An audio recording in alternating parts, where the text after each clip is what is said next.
जी बेटा अस्सलाम वालेकुम। मेरी आवाज़ आ रही है जी आपको बेटा सबको? जी वालेकुम अस्सलाम वालेकुम अस्सलाम। जी बेटा आपको मेरी आवाज़ आ रही है सबको?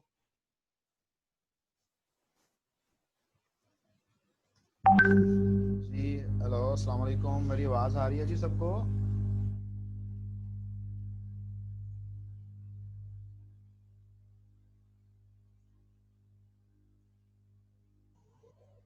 जी बेटा मुझे बताएं, मैसेज में बता दें मेरी आवाज़ आ रही है सबको या नहीं आ रही? जी आ रही है जी। वेरी गुड, वेरी गुड, ठीक है।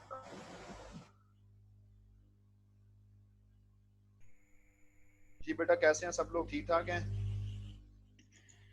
सब लोग ठीक ठाक होंगे। ये लोग हेलो। अच्छा मुझे लग रहा है कि मुझे ही बंद करने पड़ेंगे यहाँ से माइक सबके। जी अल्लाह का शुक्र है जी, अल्हम्दुलिल्लाह मैं भी ठीक हूँ। होप सो कि आप सब लोग ठीक होंगे, आपके फैमिली मेंबर ठीक होंगे सब इंशाल्लाह ताला। अल्लाह खैर करेगा जी। तो data structure and algorithm basically हमारा कोर्स है।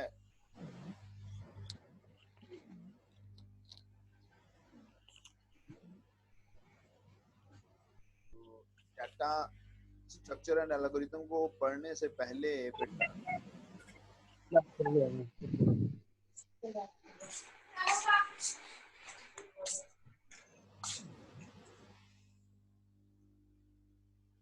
डाटा स्ट्रक्चर एंड एल्गोरिथम बेटा हमारा कोर्स है।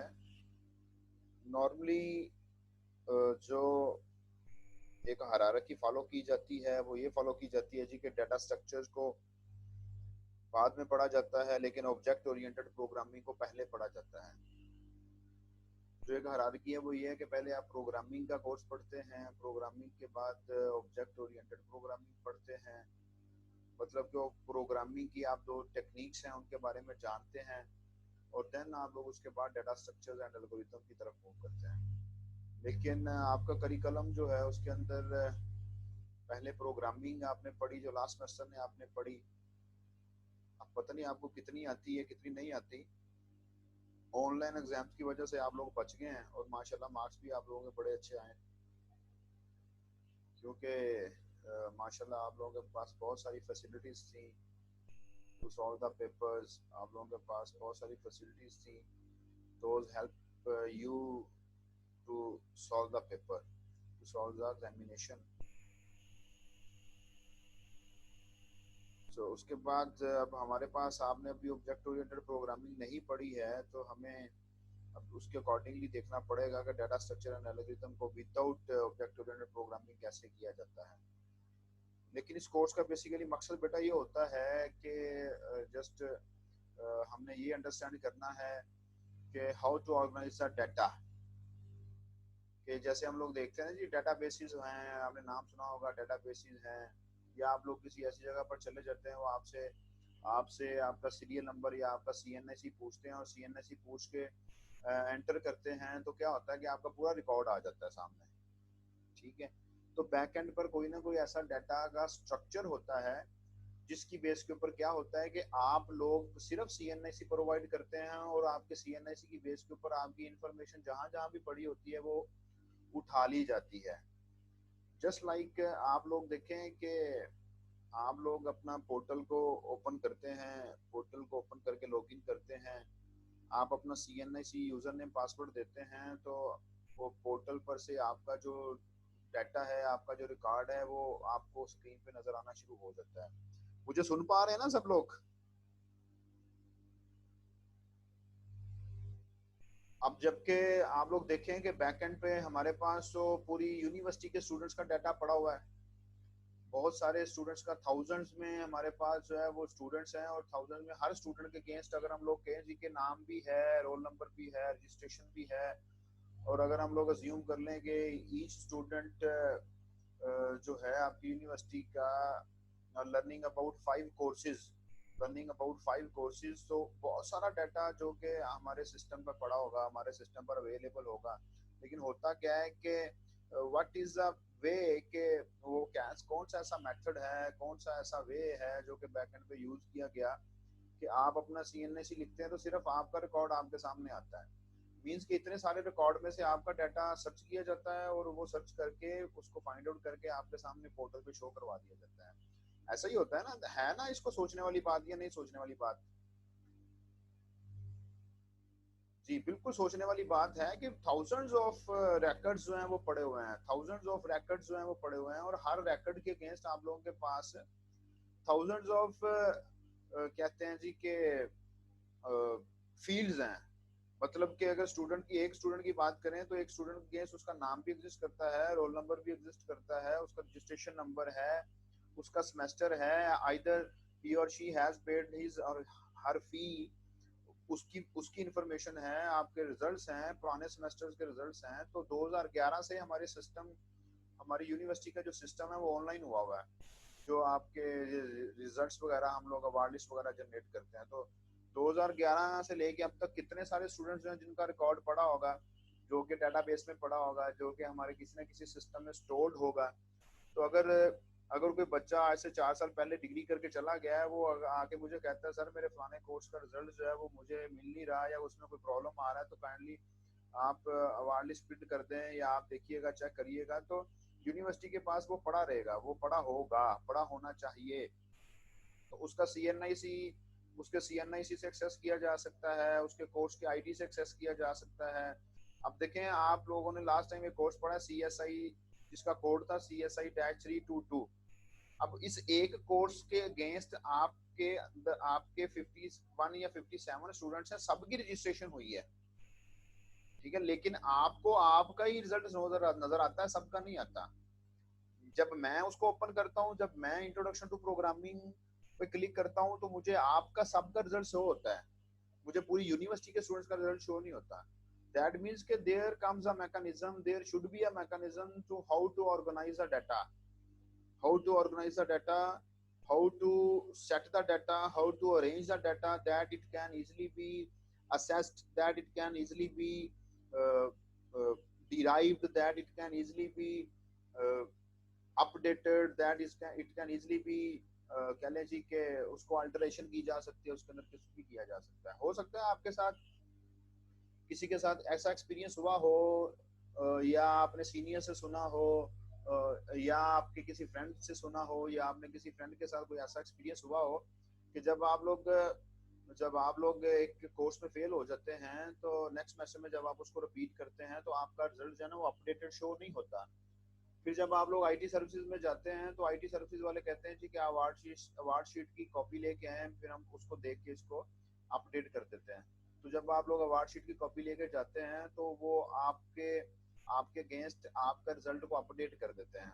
तो अब आप लोग देखें कि अगर कोई मैकेनिज्म नहीं होगा, अगर इसको एक अच्छे प्रॉपर वे में अरेंज नहीं किया गया होगा, डाटा को एक प्रॉपर वे में ऑर्गेनाइज्ड वे में अरेंज नहीं किया गया होगा, तो फिर एक स्टूडेंट का डाटा जो है, एक स्टूडेंट का रिकॉर्ड जो है जिसको अपडेट करना पड़ जाएगा तो बहुत मुश्किल हो जाएगी। ठीक है, एक फाइल ले लें ना आप, एक फाइल, कोई भी फाइल कवर, उसके अंदर आप लोग रैंडमली कोई भी पेज रखते जाएं। आपका कोई नोटिफिकेशन आया वो रख दिया, आपकी कोई असाइनमेंट थी वो रख दी, आपका कोई जो है आप कोई रसाला पढ़ रहे थे वो रख दिया, आप कोई बुक पढ़ रहे थे वो रख दी। तो आप लोग बस रैंडमली उसके अंदर जो भी कागज डॉक्यूमेंट आता है ना, आप उसमें अंदर रखते जा रहे हैं, अपने अपने एजुकेशनल डॉक्यूमेंट्स भी रखते जा रहे हैं। लेकिन जब मैं आपसे कहता हूँ, अगर मैं आपसे बोलूँ कि भाई फलाना डॉक्यूमेंट जो है ना उसको उसको निकाल के लेके आए, तो एक तो मुसीबत पड़ जाएगी, बहुत सारी पड़ जाएगी ना मुसीबत आपको, कि भाई वो कहाँ से ढूंढे, आपको वन बाई वन सारे चेक करने पड़ेंगे। लेकिन अगर उसी फाइल कवर के अंदर आप लोग जो है वो आप लोगों को याद है, आपने फाइल कवर के ऊपर लिखा हुआ है जी कि मैंने सबसे टॉप पे जो है ना वो एजुकेशन डॉक्यूमेंट्स रखे हैं, सेकंड नंबर में मैंने ये डॉक्यूमेंट्स रखे हैं, थर्ड नंबर में मैंने ये डॉक्यूमेंट्स रखे हैं, फोर्थ नंबर में मैंने ये डॉक्यूमेंट्स रखे हैं। तो आपको अगर एजुकेशन डॉक्यूमेंट्स में जाना है तो आप सबसे टॉप पे स्टार्ट कर लेंगे। आपको अपनी यूनिवर्सिटी से रिलेटेड कोई फी के अबाउट नोटिफिकेशन है तो आपने वो फोर्थ नंबर पर रखे हुए हैं, तो आप कहेंगे कि लास्ट में मैं जाऊंगा। हाँ जी, अरेंजमेंट नहीं दी है ना आपने ठीक से, इस वजह से आपको ढूंढने में प्रॉब्लम होगा। वेरी गुड, सही कह रहे हैं, बिल्कुल बेटा आप ठीक कह रहे हैं। अरेंजमेंट आपने ठीक से नहीं दिया, इस वजह से आपको ढूंढने में प्रॉब्लम आएगा। आप लोग अपने ये अपनी अपने अपना आपका जो लैपटॉप है, आपका जो कंप्यूटर है, आप लोगों का ये जो मोबाइल फोन है, देखिए कितना ऑर्गेनाइज वे में डाटा पड़ा होता है। आप एक फोल्डर बना लें, एक फोल्डर बना लेते हैं, ये फोल्डर, ये डायरेक्टरीज, ये पार्टीशंस, ये बेसिकली किस पर्पज के लिए इसका कॉन्सेप्ट है? ये बेटा पार्टीशन का कॉन्सेप्ट इसीलिए है कि आपका पता हो कि मैंने डी ड्राइव में एजुकेशनल डाटा रखा हुआ है, आपको पता हो कि मैंने ई ड्राइव में अपने जो फैमिली रिलेटेड डाटा वो रखा हुआ है, आपको पता हो कि मैंने एफ ड्राइव में जो है ना जी अपने पास डाटा जो है वो अपना कह लें जी कि डॉक उसमें रखे हुए हैं, मूवीज वगैरह सॉन्ग वगैरह रखे हुए हैं। देखें बैकएंड में हार्ड डिस्क तो एक ही है, हार्ड डिस्क फिजिकली डिवाइड नहीं होती, ये बात याद रखनी है। हार्ड डिस्क फिजिकली पार्टीशन नहीं बनती उसकी, ये लॉजिकली आप लोगों के आसानी के लिए, हमारी आसानी के लिए है। अगर आप फॉर अ मोमेंट अज्यूम कर लें कि ये हमारी पार्टीशन ना होती, ये फोल्डर्स जो हैं ये ना होते, इस तरह की कोई भी हमें फैसिलिटी प्रोवाइड नहीं की जाती, सिर्फ एक ही पार्टीशन होती है और एक ही उसके अंदर फोल्डर बनता बस, तो आप सॉन्ग भी उसमें रखते हैं, आप मूवीज भी उसमें रखते हैं, अपने एजुकेशन डाटा भी उसमें रखते हैं, अपनी फैमिली रिलेटेड डाटा भी उसमें रखते हैं। तो आप मुझे बताएंगे कि क्या आपके लिए आसान था उस डाटा को ढूंढना, अगर आप लोग किसी एक सॉन्ग को ढूंढने चले जाते हैं? बोलें, आप मुझे बताएंगे ना कि इधर आप लोगों के लिए आसान है, नहीं आसान। So this there comes the concept of data structures, के how you are arranging your data, how you are organizing your data, how you are using any method, any mechanism that is so organized to arrange data। तो अब आप देखें कि हम लोग एक folder में डाटा रखते हैं जिसमें सॉन्ग्स हैं, एक फोल्डर में डाटा रखते हैं जिसमें हमारे डॉक्यूमेंट्स हैं, एक फोल्डर में डाटा रखते हैं जिसमें हमारे फैमिली रिलेटेड डाटा पड़ा हुआ है, एक फोल्डर में डाटा रखते हैं जिसमें हमारे सेमेस्टर 1 का डाटा है, फिर हम सेमेस्टर 2 का डाटा का फोल्डर सेपरेट बना देते हैं, सेमेस्टर 3 का सेपरेट बना देते हैं। तो बैकएंड पे सिस्टम उसको कैसे अरेंज कर रहा है? ये तो इंटरफेस की फॉर्म है ना। अब दोनों चीजों को देखना हमने, ये तो फ्रंट एंड है, ये तो हमारे सामने है कि फोल्डर नजर आ गया जी, लेकिन बैक एंड पे तो कोई पार्टीशन नहीं है, बैक एंड में एक ही हार्ड डिस्क है, उसके ऊपर ही डाटा स्टोर हो रहा है। इसका मतलब ये है, इट मींस के बैक एंड पे कोई ना कोई डाटा स्ट्रक्चर हमारी हार्ड डिस्क के अंदर यूज हो रहा होगा, जिसकी वजह से वो डाटा को ऑर्गेनाइज करता है, डाटा को वहां पे स्टोर करता है। हम लोग जिस फाइल को छेड़ते हैं सिर्फ उसी फाइल का डाटा ओपन होता है, कोई और ओपन नहीं हो जाता, हालांकि बैकएंड में तो बहुत सारा डाटा पड़ा। एक फोल्डर में आपने 200 सॉन्ग रखे हुए हैं, आप जिस सॉन्ग को प्ले करते हैं ना सिर्फ उसी सॉन्ग का डाटा ही प्ले हो रहा है, वही सॉन्ग एग्जीक्यूट हो रहा है और कुछ एग्जीक्यूट नहीं हो रहा। सिर्फ एक फोल्डर की मैं बात कर रहा हूँ कि एक फोल्डर के अंदर आपने 200 सॉन्ग रखे हैं और आप उन एक उसी फोल्डर के अंदर आप एक सॉन्ग को प्ले करते हैं तो सिर्फ वही प्ले होता है।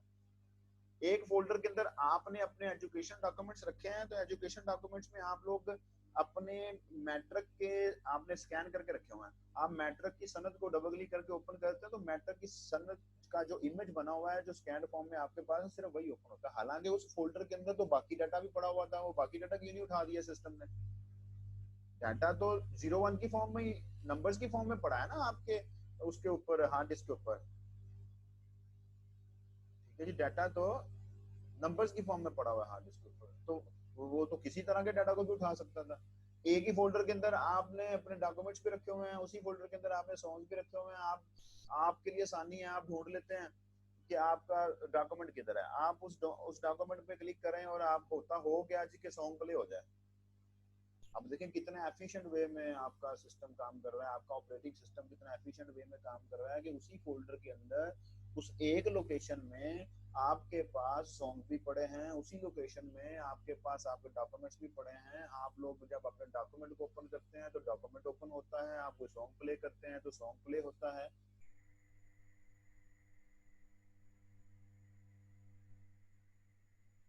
बेसिकली मेरा मकसद इन सारी बातों को डिस्कस करने का ये था कि कम से कम आपके माइंड में एक कॉन्सेप्ट बन जाए कि ये कोई ऐसी चीजें नहीं है, कोई मुंह उठा के नहीं बना हुआ सारा कुछ। बैकएंड पे कोई ना कोई मैकेनिज्म्स हैं, बैकएंड में कोई ना कोई ऑर्गेनाइज्ड मेथड्स यूज किए गए हैं to arrange your data, to organise your data. तो आप अपनी लाइफ को अरेंज करें, आप अपनी लाइफ को ऑर्गेनाइज करें, डेफिनेटली आप कहेंगे जी कि मैं फलाना जो मैकेनिज्म है, मैं फलानी जो फलाने पर्सन ने मुझे जो तरीकाकार बताया हुआ मैं उसको फॉलो करते हुए, या हुजूर सल्लल्लाहु अलैहि वसल्लम जो हमारे नबी हैं आप उनके मेथड को फॉलो करें। ठीक है, तो ऑर्गेनाइज जब भी किया जाता है तो कोई ना कोई मेथड जरूर होता है।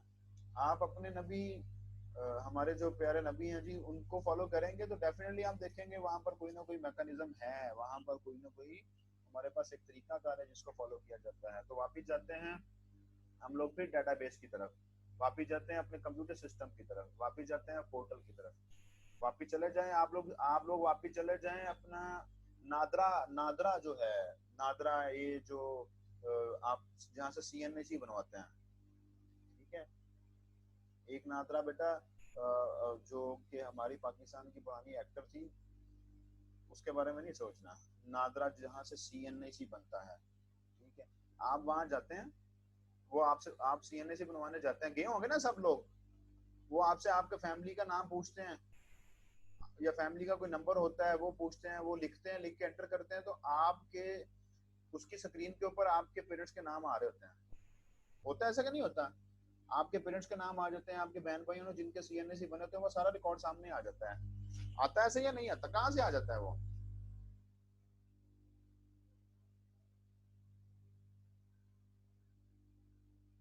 मिलियंस में लोग हैं जिन्होंने अपने सीएनएसी बनवाए हुए हैं, मिलियंस में, थाउजेंड में चले कर लें, हंड्रेड्स में कर लें, तो बेटा देखिए थाउजेंड्स की फॉर्म में डाटा बेस है। Very good. तो इसका मतलब बैक एंड पे कोई ना कोई ऐसी जगह है जहां पर सारा डाटा पड़ा हुआ है।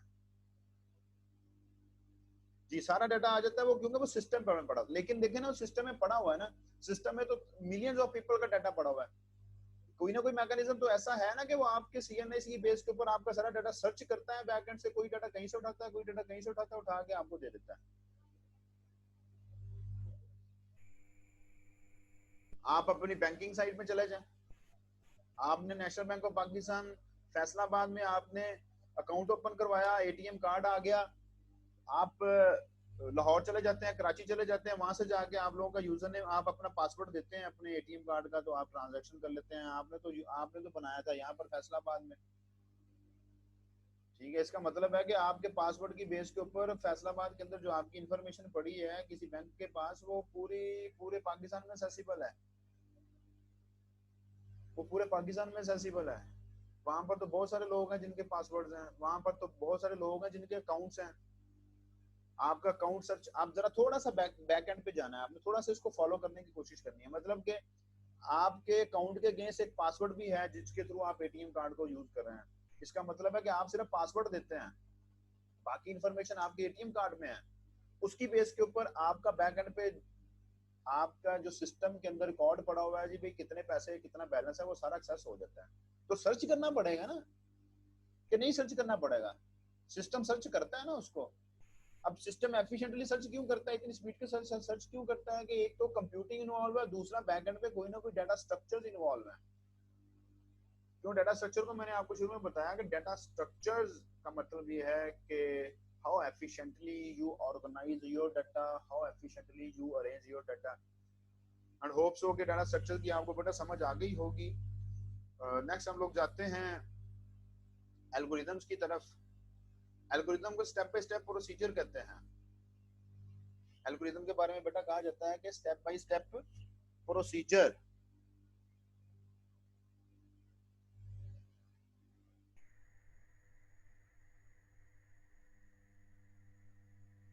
ठीक है जी, टू सॉल्व एनी प्रॉब्लम।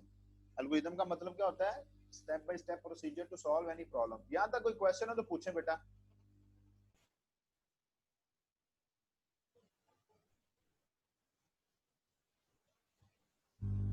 कोई क्वेश्चन है तो पूछने, शाबाश।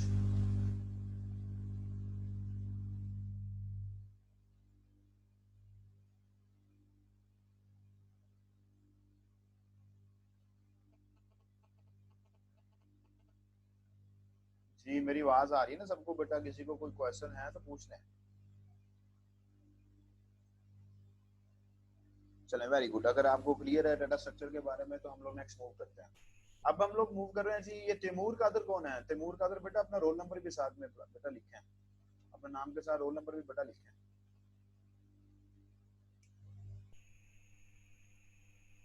जी बेटा किरण शहजादी, डाटा स्ट्रक्चर के बारे में मैंने आपको बताया तो है अभी इतना लंबा, क्या पूछना चाह रही हैं आप? किरण शहजादी 24027 आपने लिखा है sir data structure. Sir data structure नहीं है, सर ने डाटा स्ट्रक्चर के बारे में आपको बताया। नेटवर्क नहीं था, चले मैंने तो बहुत लंबी कहानी बताई है, वो लंबी कहानी आप आपका लेक्चर में अपलोड कर दूंगा, उसके ऊपर आप लोग वहां से सुन लीजिएगा। लेकिन डाटा स्ट्रक्चर या मैं आपको सेंड कर दूंगा जैसे आप बोलेंगे। डाटा स्ट्रक्चर जो है बेटा, it is a method, it is a mechanism, it defines a mechanism, it elaborates a mechanism. मतलब का कोई भी मैकेनिज्म हो सकता है to organise the data. Data structure is to arrange the data. ठीक है जी, दैट के डाटा को इजीली असेस किया जा सके, दैट के डाटा को इजीली जो है वो रिट्रीव किया जा सके, दैट के डाटा को इजीली अपडेट किया जा सके, मतलब आसानी के साथ कोई भी काम किया जा सके। इस फॉर्म में ऑर्गेनाइज करें कि डाटा को आसानी के साथ असेस किया जा सके, डाटा को आसानी के साथ अपडेट किया जा सके, डाटा को आसानी के साथ कोई भी ऑपरेशन उसके साथ किया जा सके। ठीक है, जिसको कहते हैं data structure, organization of data. आसान लफ्जों में इसको बेटा यूं कह लें, किरण बेटा इसको यूं कह लें आसान लफ्जों में कि organization of data, how you organize your data, that known as data structure. Structure का मतलब तो पता है ना आपको, how to structure your data.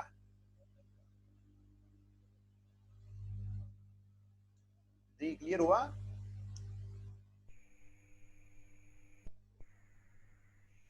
जी किरण बेटा क्लियर हो गया आपको? चले वेरी गुड, वेरी गुड, ठीक है। सो नेक्स्ट एल्गोरिथम के बारे में हम लोग डिस्कस करने लगे थे। Algorithm is a set of procedure, is a set of step by step procedure to solve problem. बड़ी आसान सी डेफिनेशन मैंने आपको बताई है। अदरवाइज कहा जाता है जी कि मैथमेटिक्स के अंदर और कंप्यूटिंग के अंदर algorithm known as a set of instructions to to solve a problem. जी अक्सा उमर को क्वेश्चन है कोई जी? She raised her hand. Aqsa Umar,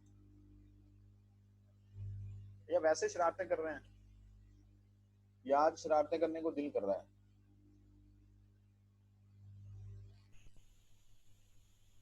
मैं माइक अनम्यूट कर देता हूँ, शोर नहीं करना, अगर कोई क्वेश्चन है तो वो पूछ सकते हैं। अपना माइक अनम्यूट कर लें, अपनी तरफ से मैंने अलाउ कर दिया, you can unmute your mic.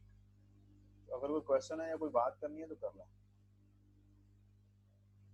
ये वकारुल अब्बास, इसकी डाटा स्ट्रक्चर की भी सप्ली है?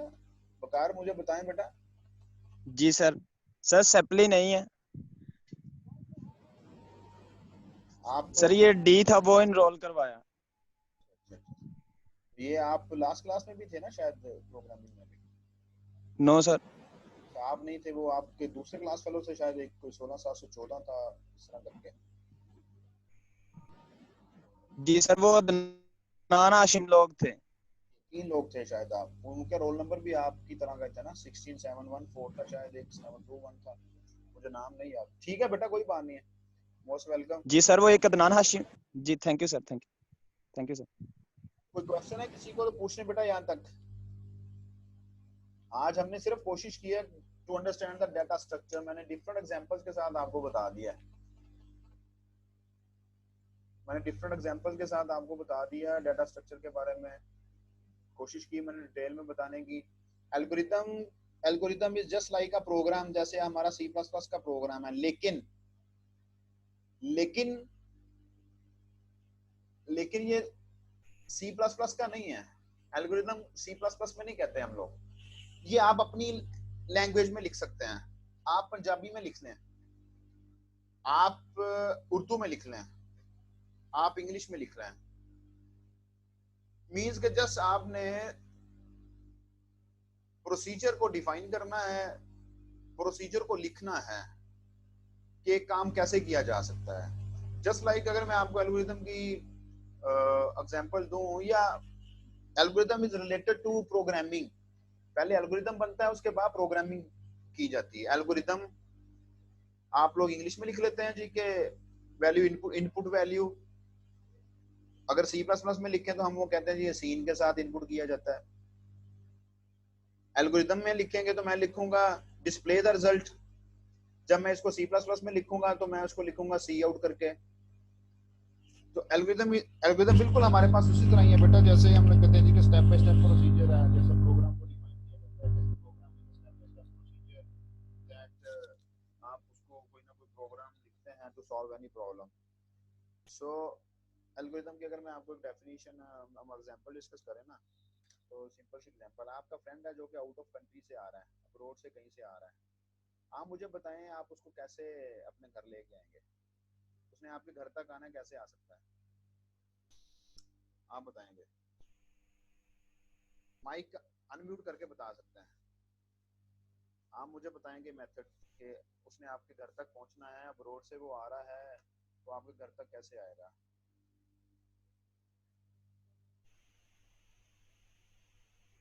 जी कोई आइडिया नहीं है। ये आप खामोशी तो आपकी ये बता रही है कि आपकी कोशिश होगी वो आपके घर आए ही ना, एयरपोर्ट से ही वापस चला जाए। हम खुद जाके ले आएंगे उसको। जाके ले आएगी ये राबिया अकबर जो बच्ची है, ये उसको जाके ले आएगी अपनी फ्रेंड को वहां से, एयरपोर्ट से। और मुझे लग रहा है कि जितनी खामोशी आपकी छा गई थी इधर क्लास में, तो मेरा ख्याल ये था कि शायद आपकी सर क्वेश्चन ही नहीं सुना। क्वेश्चन नहीं सुना। मेमन बेटा मेरा क्वेश्चन ये था कि मेरा क्वेश्चन बेटा ये था कि आपकी फ्रेंड जो है या आप कोई फ्रेंड जो है वो अब्रोड से आ रहा है, या आपका रिलेटिव जो है वो कोई अब्रोड से आ रहा है, उसने आपके घर तक आना है। There are how many procedures, what is the procedure? Sir WhatsApp पे लोकेशन भेज देंगे गूगल मैप से। गूगल मैप से लोकेशन लेके व्हाट्सएप पे भेज देंगे तो वो उस लोकेशन पे बैठ जाएगा, आपके घर आ जाएगा, ऐसा ही है? जी व्हाट्सएप के थ्रू आ जाएगा ना घर में?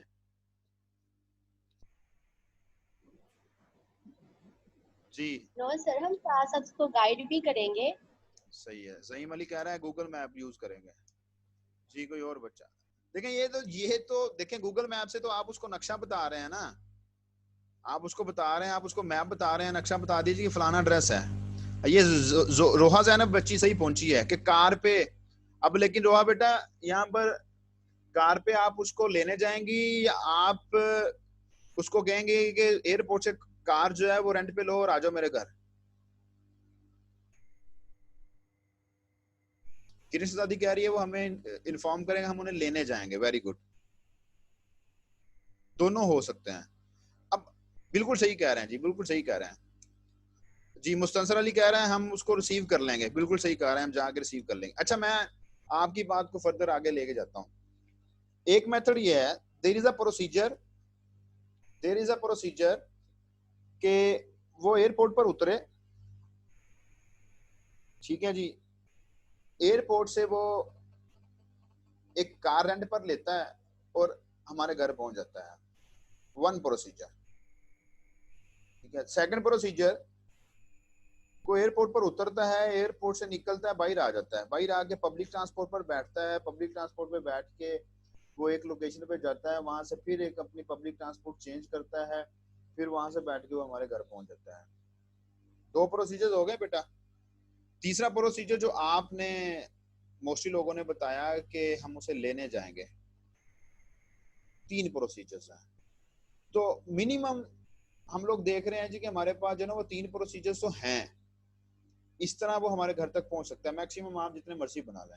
इसका मतलब बेटा ये है कि एक प्रॉब्लम को सॉल्व करने के लिए there are multiple ways, there are multiple methods, there are multiple ways, there are multiple methods.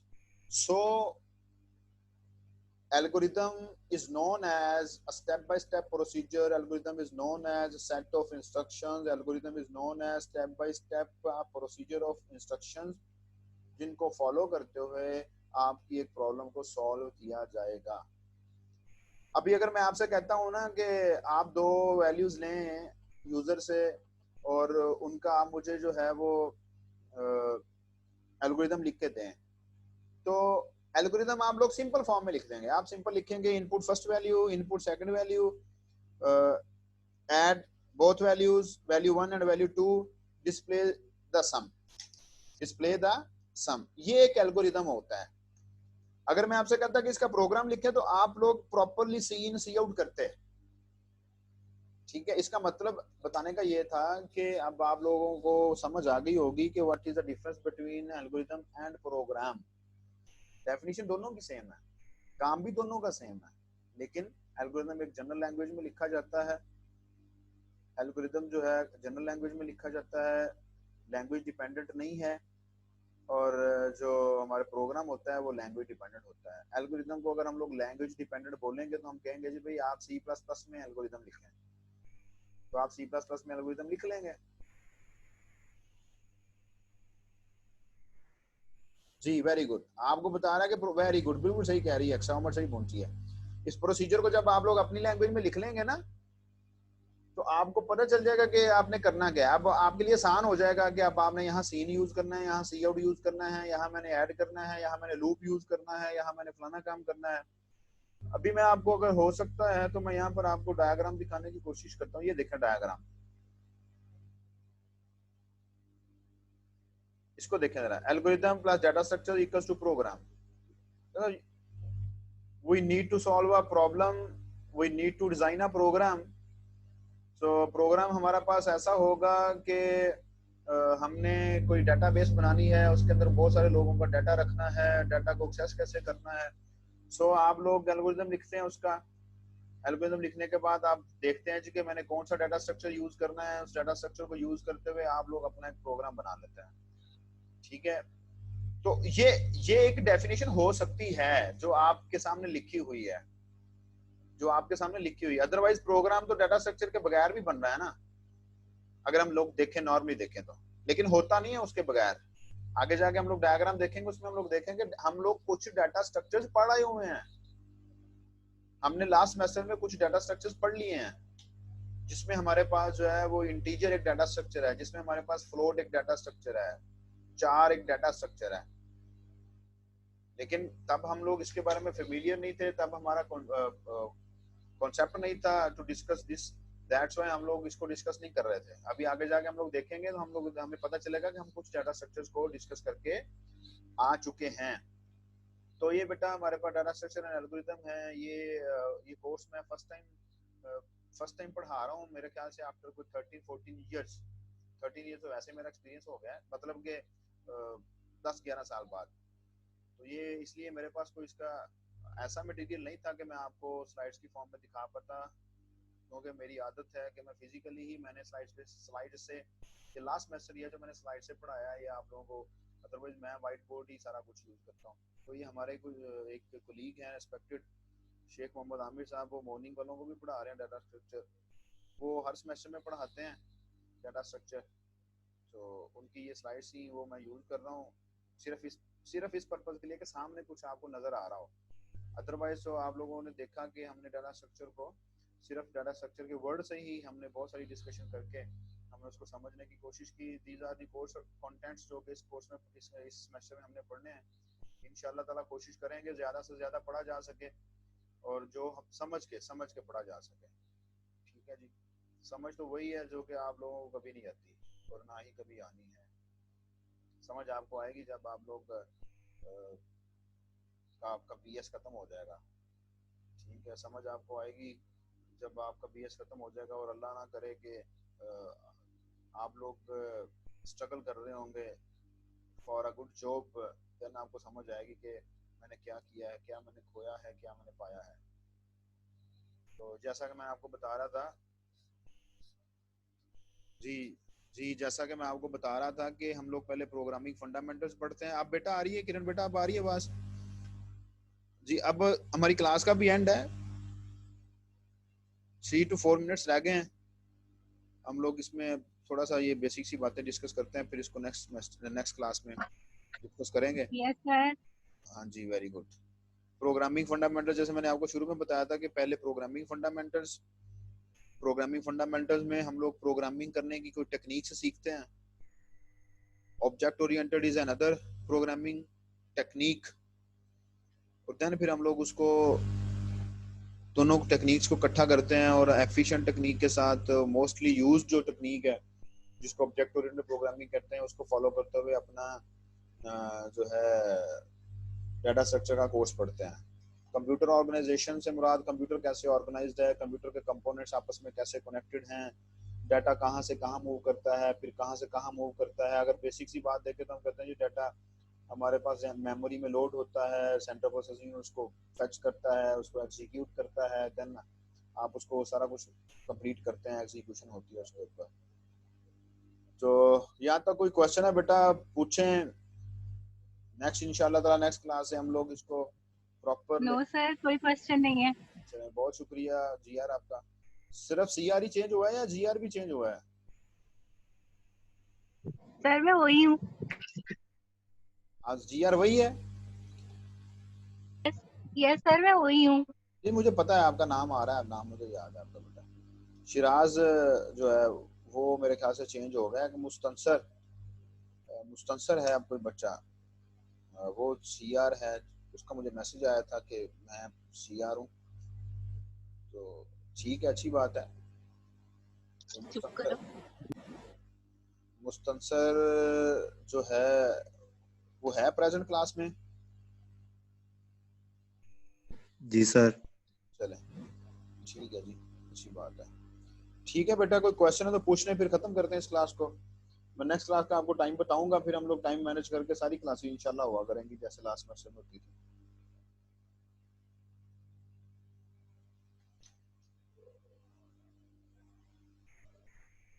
जी जी शिराज, किसी भी लैंग्वेज में data structure and algorithm is basically technical है, ठीक है। ये एडवांस लेवल की प्रोग्रामिंग टेक्निक है, how to organise your data. ये जावा में कर लें, सी प्लस प्लस में कर लें, पाइथन में कर लें, किसी भी लैंग्वेज में किया जा सकता है। हमने लास्ट सेमेस्टर में प्रोग्रामिंग पढ़ी है ना, कि प्रोग्रामिंग कैसे की जाती है, लॉजिक कैसे, कोशिश की है कि लॉजिक कैसे बनती है, लूप्स कैसे बनते हैं। यही लूप्स हैं बेटा जो आप लोगों के पास वहाँ यूज होते हैं जावा में, यही लूप्स हैं जो आप लोगों के पास पाइथन में यूज होते हैं। लेकिन ये होता है वो एडवांस लेवल की लैंग्वेजेस आ जाती हैं, उनका सिंटैक्स थोड़ा सा डिफरेंस आ जाता है, फैसिलिटीज ज्यादा आ जाती हैं, पर्पस डिफरेंट आ जाता है। वैसे डाटा स्ट्रक्चर एंड एल्गोरिथम हमने यहाँ पर कहीं भी लिखा हुआ है विद सी प्लस प्लस या इन सी प्लस प्लस, ठीक है ना। हमने जनरल पढ़ना है, जनरल, हम जनरली पढ़ेंगे इसको, तो आगे आप इसको किसी भी लैंग्वेज में इम्प्लीमेंट कर सकें। पहले हम इसको जनरली सीखेंगे, देन हम लोग इसको फर्दरली किसी लैंग्वेज में अप्लाई करेंगे। अपना ख्याल रखिएगा बेटा, अगर कोई क्वेश्चन हुआ तो you can ask in next class, आप उसमें ग्रुप में भी पूछ सकते हैं। तब तक अपना ख्याल रखिएगा, अल्लाह ताला आपका हामी नासिर हो। अल्लाह हाफिज।